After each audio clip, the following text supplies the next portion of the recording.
Bill, David, Justin, Pablo.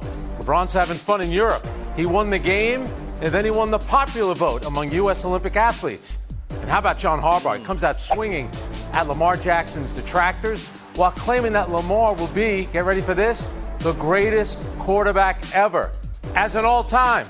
No, he didn't. Speaking of greatest, take a look at this absolute bomb from Shohei Ohtani. That ball beat Bill Plavsky to the Dodger Stadium parking lot, if you can believe it. Oh, funny. And of course, the answer to the biggest question of the weekend, who's replacing the big guy? This guy. At least for 2 days, I think. My man, Frank Isola. The big My guy. man, I Frank. demand an open Frank the convention. Tank, baby. This is undemocratic. Montclair, This show New has Jersey's norms. finest. Welcome everyone. It was an eventful weekend for LeBron James. First, he saved the U.S. from an embarrassing loss to South Sudan, a 43-point underdog in Saturday's exhibition game in London. And then this morning, LeBron was voted by fellow U.S. Olympians to be one of the flag bearers for the opening ceremony, which of course takes place on Friday in Paris. I'll tell you what, I'd love to see the final voting results. I want to know who finished second and third in this. All right, Bill, how big is it that LeBron will be the flag bearer for Team USA? This is huge, Frank. He's the first male basketball player in the U.S. to get the flag bearer honor. And all these summer Olympians, they don't value basketball players. They look at them as mercenaries on vacation. That's true. To give this to LeBron, they're honoring his selflessness, his sacrifice, the fact that he doesn't have to be there. He doesn't need to be there for his legacy. He's the greatest athlete in his sport at the Olympics, and he doesn't need any of it. Yet he's doing it all for this country, for our team, for ourselves. It's a great honor for LeBron. I think David was once called a mercenary on vacation. So, David, how about LeBron and the flag? Yeah, no, LeBron, this is a really cool moment. Like Bill said, Team USA men's basketball is always kind of seen like a fringe member of the Olympics. Yeah. Like they come in, they're NBA players, they're paid, they make all this money. So, but LeBron has been a large part of changing that narrative. He's been a part of the Olympics as many times as he can be. He's not one of those players from yesteryear who won one gold and didn't come back. He's been a part of it. He's embraced it, and he's getting rewarded for that. And it's also really cool to see that, Stephen Curry was a person who nominated him and gave the announcement, and their friendship and the way that they have been and their teamwork has been one of the cool things to see so far, and it's going to be cool to see that continue throughout the Olympics. Tony Reale just texted me. He said you said the word narrative, so you got to get beaten right there. Justin, what about LeBron and the flag? Yeah, I think this is a huge honor, but it's an appropriate one. When you look at LeBron James, this dude's career, but really his life is a one of one. His life is the Truman Show. Ever since that ABCD camp in 2001, he's always been in the public eye, and it's clear how much his teammates and fellow Olympians respect him. So this is just another prestigious accomplishment for a guy who has more than a surplus of them. I love the fact that you mentioned that camp because you knew that I was there, so you get another point. Pablo, LeBron carrying the flag at the Olympic opening ceremonies. So everyone's answer so far has been pretty on the nose. Justin sucks up to the host. David Dennis Jr., Steph Curry's surrogate, mentioned Steph, take the over on Steph Curry references. And Bill Plaschke turns a Los Angeles Laker doing something that anybody would accept into something like a noble sacrifice. My point is simply this, Frank. Of course, LeBron is the most famous athlete there. He's the bigger star there. And yes, only Sue Bird and Don Staley previously have been Team USA basketball representatives, worth mentioning them too. But the question here is whether Team USA is actually going to pull this off. This is all great at the beginning of the movie, Frank.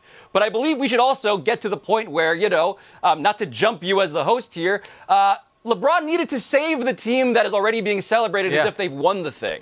And that to me feels like we're adding stakes here as opposed to celebrating. We should be doing that. Well, that's a great transition. So let me ask you about that game on Saturday in London. Sold out house, South Sudan, 43-point underdogs, and they have a lead in the final minute. Are you worried about the U.S. team? I am worried. And I believe that the U.S. is obviously the heavy favorite to win the gold medal still. They were also favored by like 43 in this game. Yeah. The thing I think about, Frank, is that South Sudan got its independence as a country 13 years ago. Yeah. This is a country that has been putting together a basketball program at a schedule that's unfathomable when you compare it to the box score. So I believe that Team USA is obviously super talented. But the fact that it got to this point is incredibly embarrassing, and it does make me worry about how you're going to line up these players. Steve Kerr has been toying with lineups. He still has more tinkering to do. I believe that I would be horrified if a one-point LeBron James messianic layup at the end is the only reason why we can have a positive spin on this topic. What a flex on the history lesson of the South Sudan, man. Bill Plaschke, you worried about our team, the men's basketball team, that is? Not a bit. The Lakers are not going to let the USA team lose in this tournament. LeBron taking the team on his shoulders. LeBron has taken the whole thing on his shoulders. He's carrying it. 25 points, the most points he scored in a game, in an Olympic game since 2012. Anthony Davis has been unbelievable. Three double-doubles in 4 exhibition games. Both those players together, they're on a mission. This game was like calisthenics. LeBron took over at the end. He'll take over at the end moving forward. Not to worry. Can you give us it's over? Are you ready to say that just yet? Before the ceremony? Yes, yeah. Oh, yeah, it's over. Oh, it is over. It is over, Frank. All right, come on, David. We know the key to the team is your buddy Steph Curry. Are you a little concerned about what you've seen thus far from the basketball team? I mean, I just want to say the three-pointer from the hash mark really changed the course of that game that Steph Curry did. I just want to throw that out there. They never trailed again. I think that there is a lot of, a little bit of concern here. But, Team USA should win. They're playing this team again. They should right the ship and blow them out. But I do want to salute that South Sudan team, what Luol Deng has done. As Pablo mentioned, they became a country. LeBron had already made his decision to go to Miami by the time they were recognized as a country. That's how recent it was. Yes. Luol Deng has done to put this team together. They were down 99-92 with a couple minutes left in that game, and they pulled three-pointer layup and were up 199. They stared down Team USA in the face and said, "We are not backing down for you guys." Team South Sudan, who does not have an outdoor basketball court anywhere in the country, did something incredible, and we should salute them for doing indoor that. Basketball court, but you were indoor basketball court. All right, Justin, you get the final word here. Hey, Steve Kerr, if you're listening to me, start Anthony Davis and put Joel Embiid on the bench. Whoa. Then everything will be fine. There we go. Yes. Wow. Going after That's a great Joel. point, Justin. Man, he had 2 other countries he could have played for. All right. Meanwhile, the women's basketball team is in London today, having been given a rude send-off courtesy of Arike Ogunbowale and Team WNBA All-Stars on Saturday. Ogunbowale, who withdrew her name from consideration for the Olympic team, was simply the best player on the court. Man, she was lights out.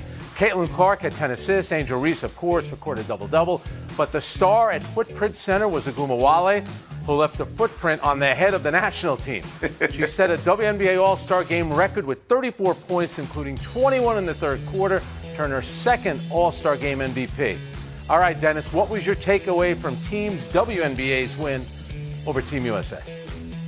Arike Ogunbowale, and the thing you got to understand about this is to go back a few years to understand how monumental this was. She gets snubbed from Team USA in 2021, so what does she do? She goes out and wins the MVP of the All-Star game that year, putting up 26 points. And then she comes back and says, "I don't want to be on the team this year. There's too much politicking. You snubbed me once, kick rocks," and comes back and drops 34 points and blows everybody off the court and wins MVP again. Just an incredible run of performances from her. 60 points in 2 All-Star games against that team to show everybody that they made a bad decision years ago. Then this goes down as one of the great All-Star performances that we have seen in any sport. All right, you recapped it, what exactly happened.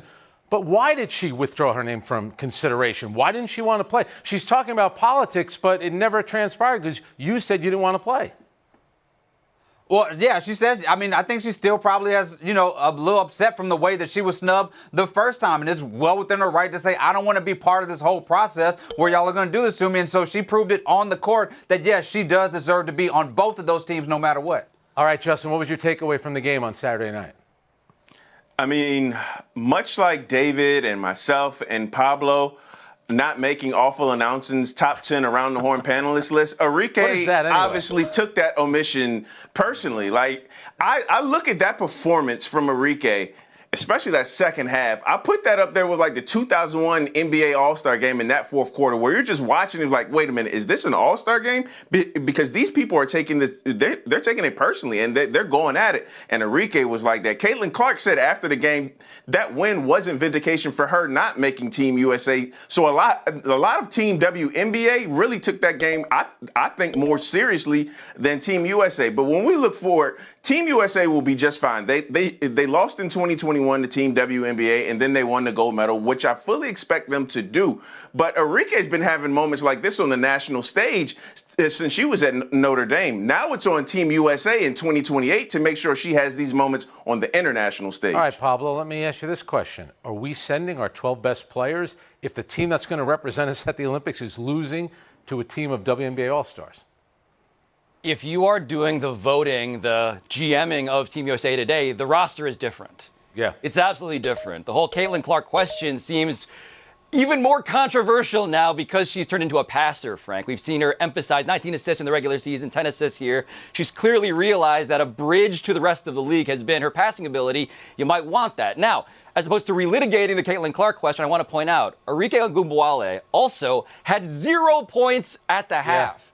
And so what we saw was not just one of the great all-star performances ever, as David Dennis Jr. pointed out, just one of the most transcendent halves of basketball that you could ever imagine. And what I was left thinking was this format specifically, because of all of the beef that's been already obvious, is why the NBA needs to adopt the same format. I want this, Frank. Yeah. I want USA versus the world. They've made noises about it. And this is clearly proof of concept for why. No, Bill, the way the men's national team does it, they only took a couple of players that played in the World Cup. The WNBA, or I should say the women's Olympic team, they tend to bring the players along for like a 3-year commitment. So do you have any problems with the selection of this team? I got a huge problem with it. Their politics have been exposed. This is a program that snubbed Candace Parker, that snubbed Nneka Ogwumike, that snubbed Caitlin Clark, that snubbed Arike, that snubbed Angel Reese. They're all those players. There's a history, a rich history, I say a cheap history of being snubbed. They play politics. Usually when it's basketball, plays politics, and it's been exposed. David Dennis, final word. Let's not get confused here. They lost last year. They're going to win the gold medal this year. There's a lot of time. Maybe they didn't bring their 12 best players, but they brought enough players to win the gold medal, which is the ultimate goal at the end of the day. All right, that'll do it. I know nothing about snubs. I don't even know what that word means. Some of us on this panel might. Yeah. Buy or sell, coming up next. I met the criteria. 34 in the second half of this show.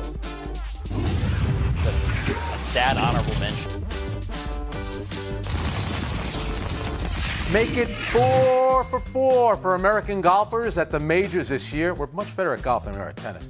Xander Schauffele, who captured his first major at the PGA Championship 2 months ago, shot a final round 65 at Royal Troon in Scotland to win the 152nd Open Championship. Bill, what are you buying from Schauffele's second major win of the season? Only one player has finished in the top 10 in all 4 majors this year. It was Xander Schauffele. It wasn't Scottie Scheffler. Only one player had 65 in multiple rounds in majors this year. It was Schauffele, not Scheffler. Schauffele has taken his place as Scheffler's rival now. He's filled what Phil was to Tiger. We finally have a good old-fashioned duel that's good for golf. Sounds like a good column, Bill. David Dennis, what do you got? Scheffler, a few weeks ago, we were on this show talking about his dominance, and this is good for golf that one guy is lording over everybody else in the world. Now he may not even be the best in his own country this year because of what Schauffele did. And we're going to talk about what he did on Sunday, which was a clutch performance. There were 7 players within 1 stroke of the lead, and he came in with no bogeys and shot a 65 in the final round for the second time. That is incredible clutch performance, and we have a real deal rivalry right now in golf. I don't know if there's a lot of meat on that bone, Justin, but what do you got? You know, critics said about Schauffele that he can't win in moments like this, that he breaks down in moments like this. Now the dude has his second major in 2 months. Yeah. And anybody watching, if you play golf, do you realize how difficult it is to shoot a 65 in the final round of a major? And as David said, there are 7 other guys within a stroke. That's not how you get rid of a stereotype. That's how you bury a stereotype forever. Pablo, Xander Schauffele, what'd you make of it? Yeah, I actually pay attention to what the boosters of Schauffele are saying more than the critics, because the boosters are forced to use euphemisms for boring in positive ways. So you use terms like, oh, he's like a metronome. Oh, he's super consistent now. And so all of these things, Frank, they make me think of like, okay, if there's a superpower this guy has, is that under pressure, he gets stronger now.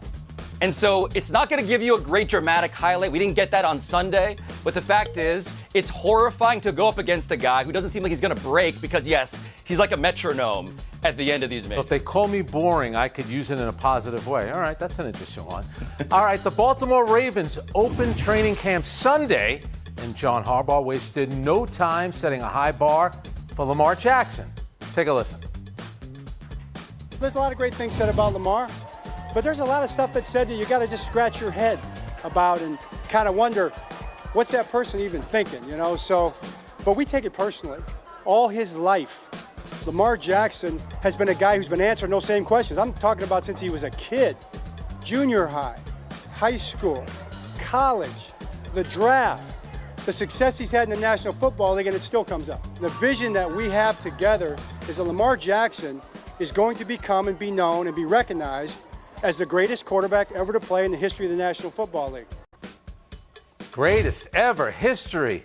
David Dennis, you buy or sell John Harbaugh here? That's his brother I'm referring to.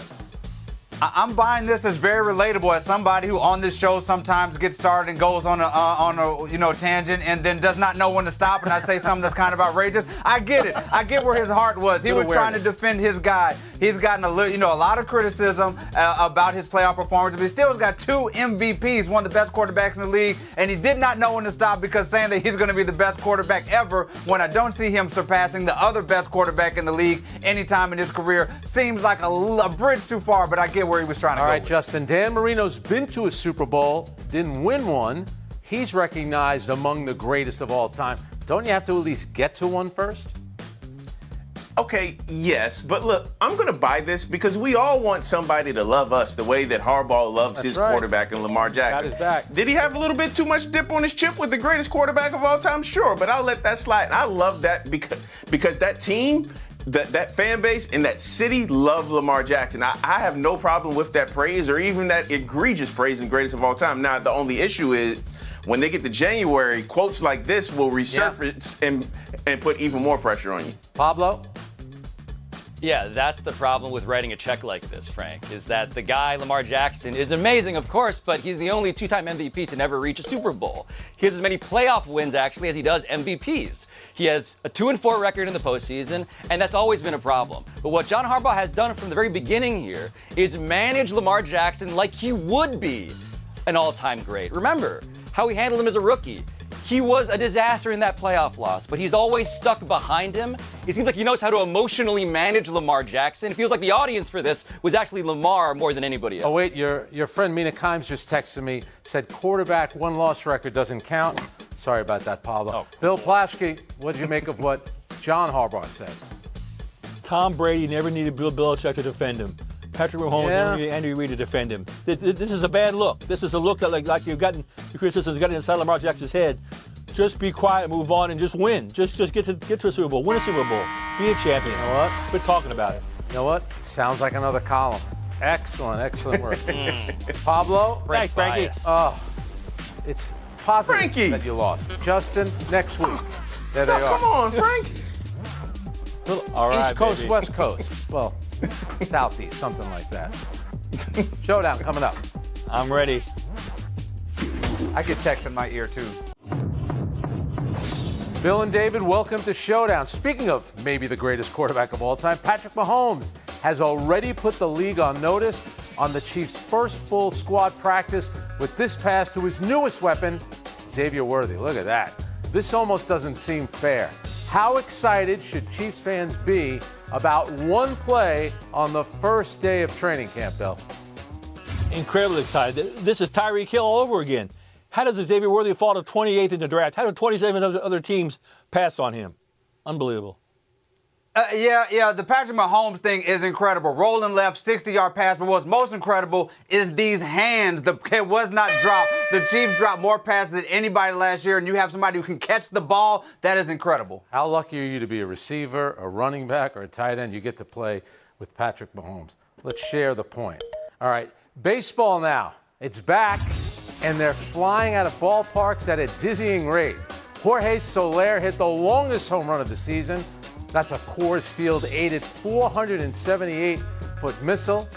And then look at this 473-foot shot from Ohtani that nearly hit the outfield overhang beyond the bleachers. All right, David, which tape measure shot did it for you?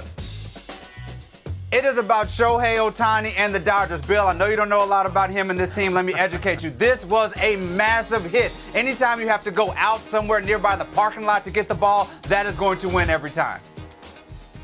I judge home runs by a number of people who turn their backs to the field to watch it. The entire section turned their back to the field to watch it. This is a tremendous home run. You know what, Bill? I'm going to turn my back to you. You get the win and the point. Awesome. Turn my back. Thank you. You're leaving the park. So the LA Clippers are opening the Intuit Dome this year. It's a new arena. It's supposed to be the best in basketball. Well, they've already made a big splash. Last week they announced they're going to have 1,160 toilets and urinals. That's 3 times the NBA average. That's more than any other arena in basketball. They're going to literally flush the opponents out the door. Tremendous. No more lines for the toilets. No more lines for the urinals. Bathrooms everywhere. It's like my basketball heaven. Intuit Dome, bathrooms. Into it? Pablo, be quiet. Or is it into it? Like she's into it. That's going to do it. We'll see you tomorrow.